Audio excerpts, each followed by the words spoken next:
precept. Talk precept. Talk precept. Hello fellow YouTubers, this is Karen S, and this will be just a quick video about how awesome lobsters are. No, I'm just kidding. Okay, so this is Deconverted Man, that was Karen S, and this is some stuff that we're analyzing. Here we go. Still, we haven't heard how Matt knows anything to be true. And it's still irrelevant, because this debate isn't about Matt or whether or not Matt can know anything is true. This debate was about whether or not it's reasonable to believe in God. Irrelevant and completely separate from what the truth is or whether or not somebody can comprehend what the truth is. That's a problem. Now, Matt has a definition of truth. Truth is that which corresponds to reality. You know what? I don't have any problem with that definition. But the problem is, according to truth is that which corresponds to reality, according to who? According to everyone. Reality that we live in. I guess you're confounding yourself by trying to strawman Matt by talking about ultimate reality versus the realities that we perceive individually. We all have different perceptions. So my favorite definition of truth used to be, truth is that which corresponds to reality as perceived by God. And why is that no longer your favorite definition? As perceived by an absolute perceiver. Because the thing is, we're all going to have different perceptions. But I didn't like that view because I think it adds an unnecessary step. So truth is whatever God says. Truth is whatever conforms to the mind of God. And without that, you can't know anything to be true. And, of course, we get that last little bit that's an appeal to consequence thrown in for good measure.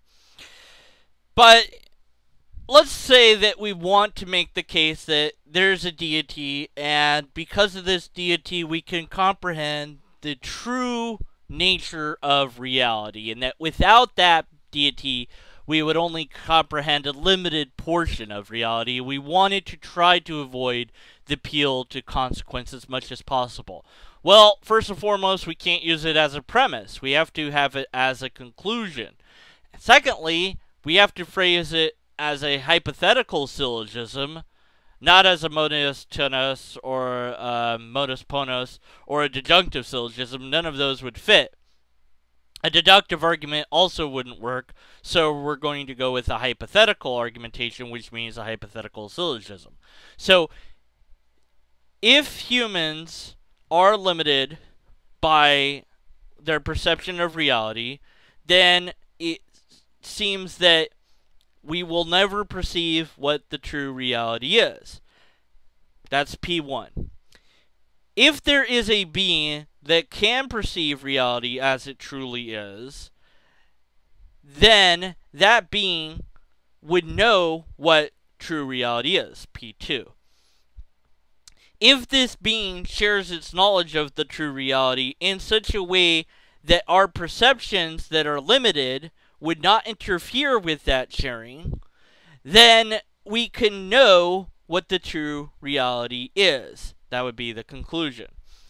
Okay, so there's problems with those ideas, but they all avoid logical fallacies.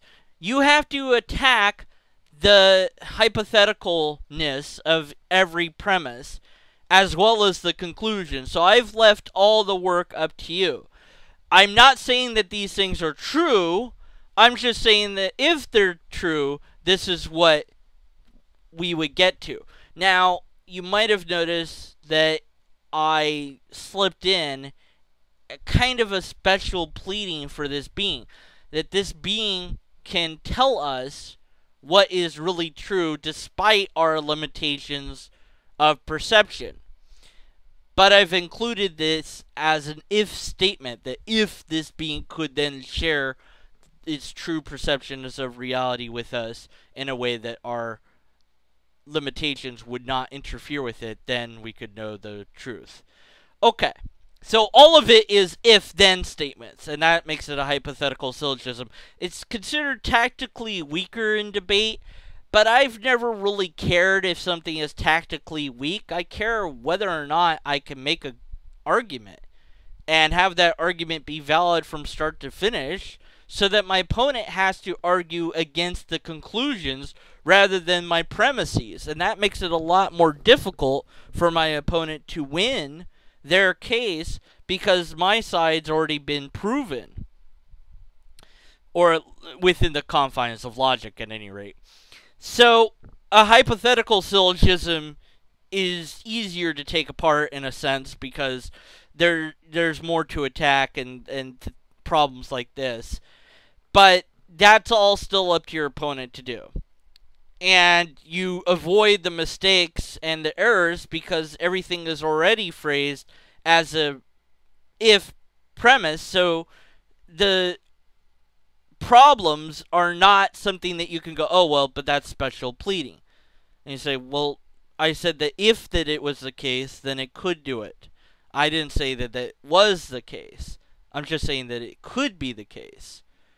And if it isn't the case, then I don't know what the deal is, but let's talk about that. So, if it isn't the case that this being does have the ability to share its knowledge about reality with us in a way that gets around our limitations, then even if this being exists, we would still filter the information through our limited perception, and so we still wouldn't have a complete picture of reality.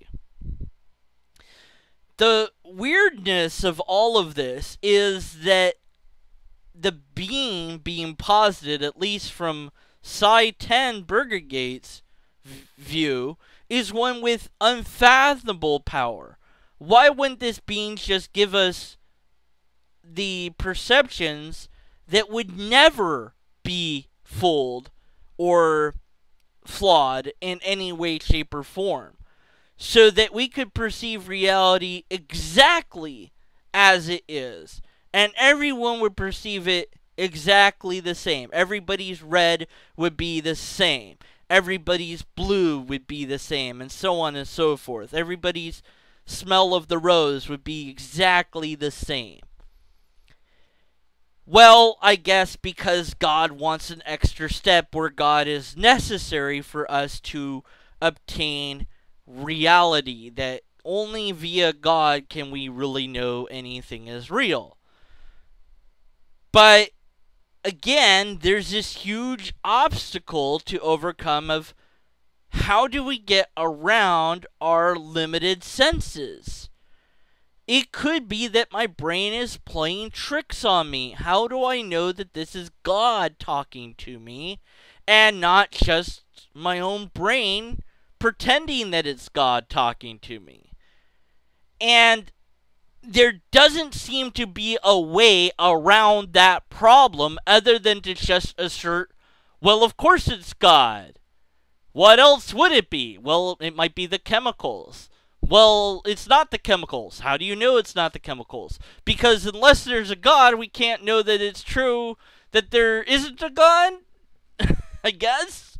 It doesn't work. And I guess that's my point. Even as a hypothetical syllogism, in the end, it would be defeated. But my point, I don't want people to miss my point here. I don't want you all to miss my point, okay?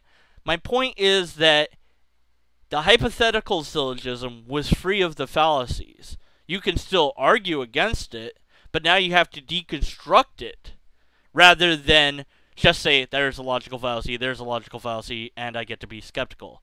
You have to go after it in a more robust manner, okay? And you have to ask the questions that I just asked. You have to dismantle it in a different way, and those questions can only be asked during the question-answer segment, so you can't ask them during the debate. So you have to attack all these premises and the conclusion, and it makes it a little harder on your opponent. And they're spending all that time deconstructing your argument and not defending theirs, so you can attack theirs, and maybe they'll run out of time, and you'll have a tactical advantage again. But see, all of that, everything that I just said, is all about understanding not only the mechanics of debate, but the rules of debate. And that's something that I think it's pretty evident that Sye Ten Bruggencate doesn't comprehend, and perhaps feels like he doesn't need to because he has all the answers, even though he doesn't. Okay, that's it for this video. I know, quick, wasn't it?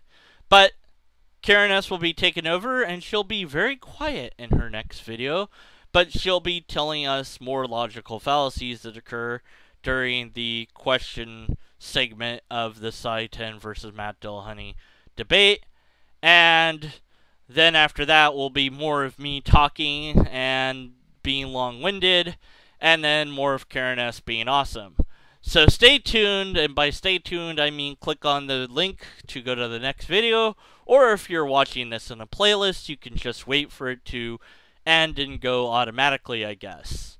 So that's all I've got. Thank you for listening, and listen until something, insert blank here.